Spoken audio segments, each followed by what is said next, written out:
विकसित कृषि संकल्प अभियान के तहत नूरपुर, इंदौरा और फतेहपुर ब्लॉक में इन दिनों किसानों को विशेषज्ञ टीम द्वारा उन्नत फसल के लिए टिप्स दिए जा रहे हैं। इसी अभियान के तहत बुधवार को टीम ने पंचायत बड़ी वत्राहन, रेहन 1 व रेहन 2 में अपने अभियान को नई दिशा दी। उक्त अभियान पूरे प्रदेश में विशेष रूप से जिला कांगड़ा के विभिन्न ब्लॉक और पंचायतों में आयोजित किया जा रहा है, जिसके तहत टीम द्वारा विकसित कृषि संकल्प से कृषि को विकसित करने के फॉर्मूले पर ज्ञान बांटा जा रहा है। वैज्ञानिक और कृषि विभाग के अधिकारी न्यूनतम तकनीक से किसानों को जानकारी उपलब्ध करवा रहे हैं। 29 मई से शुरू हुए अभियान के तहत RHRTS जांच के वैज्ञानिकों और कृषि बागवानी विभाग के अधिकारियों ने किसानों से सीधी बातचीत की। बुधवार को क्षेत्रीय बागवानी अनुसंधान केंद्र जांच के सह निदेशक doctor Vipin Gulariya, doctor Rajesh Kaler, doctor Renu Kapoor ने कृषि, बागवानी और प्राकृतिक खेती की तकनीक की जानकारी दी और किसानों को विकसित कृषि संकल्प को हासिल करने के लिए विभिन्न तकनीक बताई।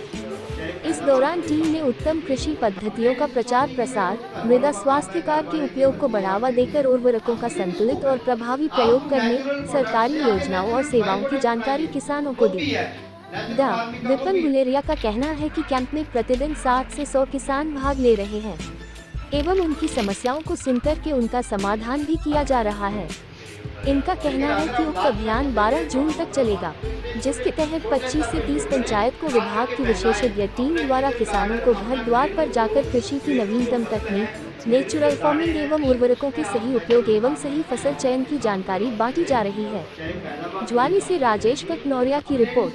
40 पंचायतों के बीच जाने का हमारा इसमें लक्ष्य है। प्रतिदिन हम 3 पंचायतें इसमें कवर कर रहे हैं। इस विकसित कृषि संकल्प अभियान का मुख्य उद्देश्य किसानों को जो हमारी लेटेस्ट उन्नत किस्में, चीज़ें और विधियाँ कृषि संबंधित हैं उनके बारे में अच्छी कृषि प्रैक्टिसेस को प्रमोट करना, पर्यावरण बदलाव के अंतर्गत किसान कैसे अच्छी कृषि कर सकते हैं और नेचुरल फार्मिंग से के माध्यम से जो जहर मुक्त खेती है उसको कैसे प्रमोट करना, ये सब विषय इसके अंदर हैं। और इसके अलावा किसानों के साथ मिलकर के उनकी स्थानीय समस्याएं क्या हैं, उनको भविष्य में हम कैसे हल कर सकते हैं। और हमारा कृषि विभाग, जिसके SMS साहब हमारे पास है, ADO साहब हमारे साथ हैं, उनके साथ मिलकर के इस विषय के ऊपर काम करना ताकि जो उनकी स्कीमें हैं वो जनमानस तक पहुंच सकें और इसका डायरेक्ट लाभ किसानों को मिले।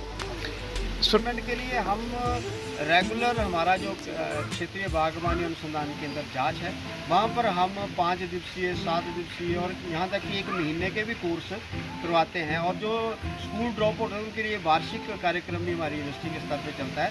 उसके माध्यम से हमारा ये लक्ष्य रहता है कि किसान जो है वो कैसे उसको जो इनपुट्स मिलने हैं, उसको जो फर्टिलाइजर या दूसरी चीज़ें चाहिए, उसके लिए टेक्निकली साउंड मैन पावर वहाँ उपलब्ध हो। तो इस प्रकार से हम वहाँ उनको स्किल डेवलपमेंट का काम करवाते हैं। इसके अलावा हमारे पास बडिंग, ग्राफ्टिंग, इस प्रकार की नई लेटेस्ट जो वैरायटियाँ मैंगो में, एप्पल में और हर्ड में, लसूड़ा में, इस प्रकार की जो वैरायटियाँ हम तैयार कर रहे हैं उनको किसानों तक कैसे पहुँचाया जाए, इसके बारे में उनको कलमें करना, इस प्रकार की नर्सरी रेजिंग करना, इसके मैनेजमेंट करना, ये सब हम ट्रेनिंग हम देते हैं। सब्सिडी का अर्थ है कि जब किसान किसी चीज़ को खरीदना चाहता है और उसके पास उतना बजट नहीं है तो उसकी एक सरकारी अनुदान से सहायता करना ताकि उसका बर्डन ऑफ कॉस्ट जो है वो कम हो जाए। तो इसके माध्यम से अलग अलग स्कीमों में अलग अलग प्रकार की सब्सिडी रहती है। जैसे कुआँ खोदना उसके लिए अलग है, अगर आपने फर्टिलाइज़र अप्लाई करना है उसके लिए अलग है, इम्प्लीमेंट्स के लिए अलग है, और विभिन्न प्रकार की जैसे कृषि बीमा योजना है।